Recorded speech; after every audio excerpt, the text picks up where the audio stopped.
Okay, today is not gonna be one of those details reviews. People don't seem to care about them anyway, so I'm gonna make it simple, compact, casual, and all these kind of things, since it is also so hot that my camera will shut off every few minutes anyway. So I'm just gonna break it down to what it is. TLDR, if you want the best possible multimedia consumption device, especially if you want an Android device, the S5e is it. Especially since the most brutal thing about it is the price. Because if you look at that, it's pretty much a kind of direct competitor to the new iPad Air. But if you look at display quality and the speaker quality, in my opinion, it's actually a direct competitor to the way more expensive iPad Pro.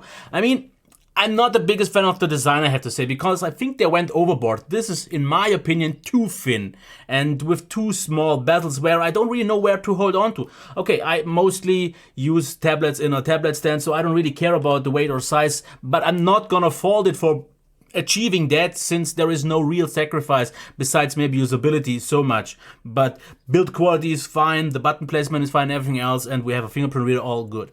Display, highlight. I'm just gonna keep this really simple. This is pretty much the best display on a tablet that I've seen so far.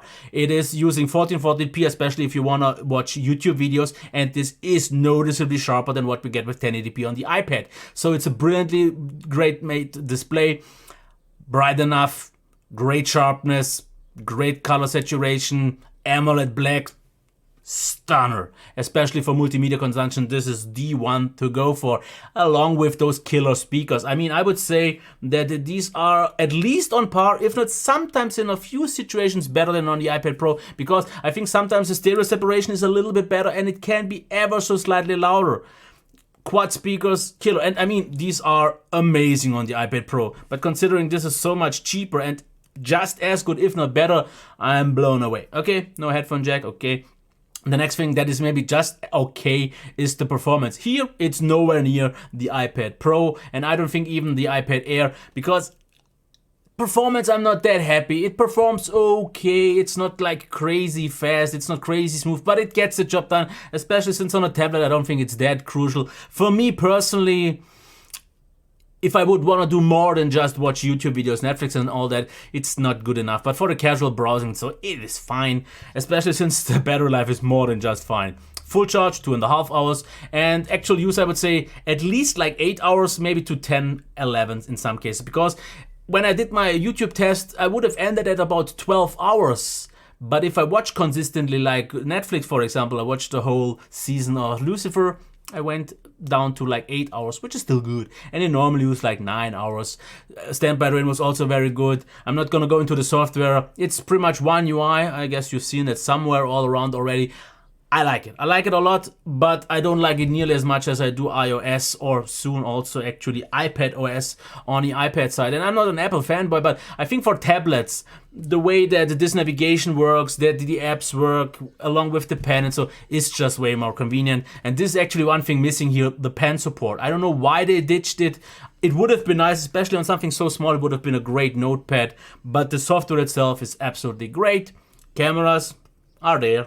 Not gonna talk about that. So, priced at around 400 euros, this is the one that I'm recommending. I mean, if you want maybe something like on Huawei Media, okay, Huawei.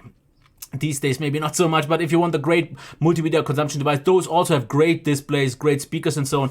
But this being also a more recently released device with good performance, great battery life, great speakers, great display, yeah, I like it a lot. If I would pretty much just do what I usually almost only do, watch YouTube, then I would actually prefer this over even the iPad Pro. But since I use the pen and since I like the more fluid design and sometimes a little bit more horsepower if I would render videos on the go, the iPad Pro is still the way to go for. But if I think about that I would have to recommend something for you right now, I can't recommend something that costs 800 if you get at least on a multimedia aspect, just as good, if not a better experience here.